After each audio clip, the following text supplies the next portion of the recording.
Demain, la course s'annonce particulièrement captivante, avec un peloton aussi homogène que riche en profils contrastés. Des chevaux expérimentés aux outsiders audacieux, en passant par des concurrents en plein élan de progression. Tout est réuni pour un spectacle haletant. Pour vous accompagner dans vos choix, notre équipe a pris le temps de scruter chaque partant dans les moindres détails. Plutôt qu'une simple liste, vous allez découvrir une analyse approfondie basée sur des critères clés, forme actuelle, performance récente, affinité avec le tracé, sans oublier des paramètres stratégiques comme les binômes entraîneur-driver, les conditions du jour ou encore les scénarios tactiques probables. Certains concurrents affichent des garanties sérieuses, bon numéro, régularité au rendez-vous, bonne adaptation au parcours. D'autres, plus en retrait sur le papier, peuvent surprendre si les circonstances de course leur sont favorables. L'objectif n'est pas seulement de pointer les favoris, mais bien de repérer ceux capables de faire sauter la banque. Notre mission, c'est de vous offrir une lecture claire, objective et stratégique de chaque profil,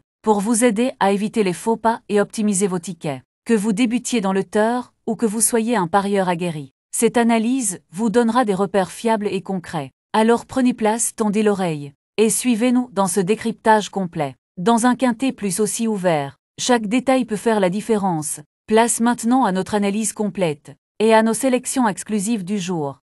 Direction l'hippodrome des Sables d'Olonne, ce mercredi 9 juillet 2025 pour une réunion qui s'annonce animée. Le prix des Sables d'Olonne, inscrit en 4e course du programme, sera le support du tiercé quartet quintet plus. Cette épreuve est réservée aux trotteurs d'âge n'ayant pas gagné 229 000 €. Ils seront 7 au départ sur le parcours des 2775 mètres, dont 8 devront rendre 25 mètres. Le coup d'envoi est prévu aux alentours de 18h00. La qualité est bien présente dans ce peloton avec plusieurs éléments ayant fait leurs preuves en région parisienne. L'opposition est bien répartie entre les deux échelons, ce qui promet un affrontement tactique où chaque mètre va compter. Sur cet anneau sélectif, la drive sera déterminante. Les pilotes devront faire les bons choix au bon moment pour éviter les pièges d'un parcours qui ne pardonne pas les erreurs de trajectoire. Une épreuve palpitante en perspective, où les cartes peuvent être rebattues selon les stratégies de course. Retrouvez notre analyse complète, nos repérés et nos conseils de jeu pour ce rendez-vous sur MTN Parieur. Votre partenaire de confiance. Red 1, Kevin Leblanc, fil de l'entraîneur Red 1, ne répète pas toujours ses bonnes performances mais il avait bien gagné à Lens. Devant instructeur, il est en forme et bénéficie d'un bon engagement au premier échelon. Il n'a pas de marge mais, avec un bon parcours, il peut accrocher une petite place.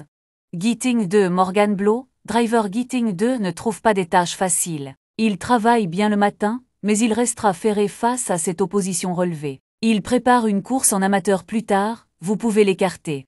Impact Player 3, Emmanuel Allard, entraîneur longtemps écarté des pistes à cause de problèmes de santé. Impact Player 3 vient d'effectuer une rentrée intéressante sur la piste en herbe de Segré. Il a été longtemps absent et il manque de rythme. Les courses vont lui permettre de monter en condition. Pour son retour sur une piste en dur, sa tâche s'annonce compliquée. D'autant qu'il reste ferré, il doit enchaîner les courses pour revenir au mieux. Je pense que vous pouvez l'écarter. Il sera à suivre plus tard, surtout lorsqu'il sera allégé dans sa ferrure. Fun de Banville, 4 Benoît Olicard. Entraîneur et driver Fun de Banville, 4 s'affrontent un lot bien composé avec les plus jeunes. Il reste sur plusieurs contre-performances. Certes, il est bien engagé au premier échelon, mais je ne suis pas sûr que cela suffise. J'ai besoin qu'il me rassure. Hippie de la Coudre, 5 Fabien Jans, entraîneur et driver Hippie de la Coudre, 5, a été gêné alors qu'il se rapprochait vivement au Neubourg. Il faut oublier cette course. Le cheval joue de malchance en ce moment mais sa forme est sûre. Il est bien placé en tête, il démarre bien mais il doit être préservé ensuite. S'il ne recule pas trop dans le parcours, il saura finir vite. Je le pense capable de prendre la 4e ou 5e place. Hippipourax Polois 6, l'avis du reporter Hippipourax Polois 6 possède un gros moteur. Mais il n'est jamais à l'abri d'une incartade, notamment dans la phase finale. Il vaut largement une telle épreuve. Reste à savoir s'il saura se montrer appliqué d'un bout à l'autre. Bien luné, il est évidemment capable de remporter ce quintet plus. Garou Lyonnais 7, Thomas Desmar. Entraîneur Garou Lyonnais 7 a eu le droit à un petit break. Il a bien travaillé, en vue de cet engagement favorable au premier échelon. Cela reste une course de rentrée, et il ne dispose pas d'une grande marge de manœuvre, mais il peut tout de même accrocher une allocation. Hip-hop de Chenu, 8 Pierre Pellereau. entraîneur hip-hop de Chenu, 8, n'a pas eu le meilleur des parcours à Graignes. Mais il n'a pas démérité, il se trouve bien engagé à la limite du recul A. Il n'a pas de marge, et a besoin d'un bon déroulement de course car il ne peut pas faire le travail tout seul. Vu sa forme, il peut être placé en bout de combinaison. Indigo Pierre J, 9, l'avis du reporter Indigo Pierre J, 9, affiche une musique récente inquiétante.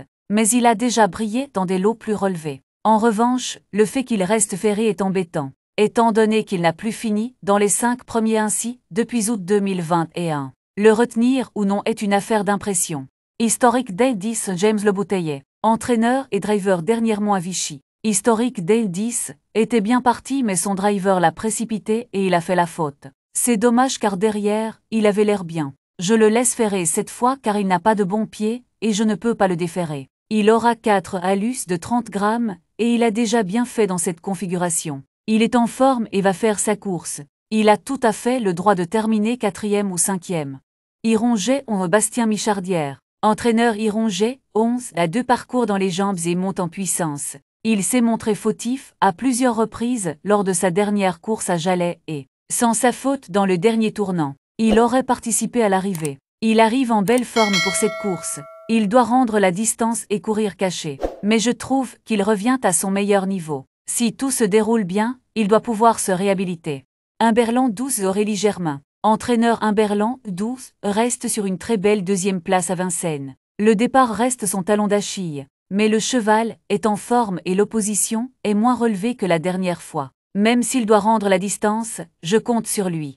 Hold Up Dream, 13 Stéphane Bourlier. Entraîneur Hold Up Dream, 13, s'est rapidement montré fautif à Jalais. Mais ensuite, il n'était pas dans son assiette. On a effectué des examens qui n'ont rien révélé d'anormal. Il a bien travaillé vendredi. Le cheval me paraît en forme. Jugé sur sa victoire de Laval, il aurait une très belle chance théorique. Mais j'ai besoin d'être rassuré. Sur ses meilleures valeurs, il a sa place dans la bonne combinaison du Quintet Plus. Rapid Anové, 14 Stéphane Provost. Entraîneur Rapid Anové, 14, vient de refaire parler de lui en s'imposant à Lignières. Il n'avait pas un bon programme, alors j'ai visé cette course avec lui. Il est en forme et me donne satisfaction. Il a été préparé pour ça. Je pense qu'Iris des Roseaux, 15 et Hippipourax Poloise 6 lui sont supérieurs. Mais il a sa place dans les Quintets Plus. Je le préfère à mon autre protégé, Philou Smiling 16. Iris des Roseaux, 15 Clément Duval d'Estaing. Driver Iris des Roseaux, 15, vient de gagner avec brio à 2 reprises en province. Il est en grande forme, il découvre un engagement favorable et l'opposition est dans ses cordes. Il peut tout faire dans un parcours. Tous les feux sont au vert, c'est une première chance. Philou Smiling 16 Stéphane Provost, entraîneur Philou Smiling 16, est un brave serviteur qui met son cœur sur la piste. Il n'avait pas de bon engagement. Alors on a essayé de préparer avec soin cet engagement à la limite des gains. Il doit rendre la distance, ce qui n'est jamais simple. Il a besoin d'un parcours caché pour donner sa pleine mesure. Il a le droit d'être 4e ou 5e.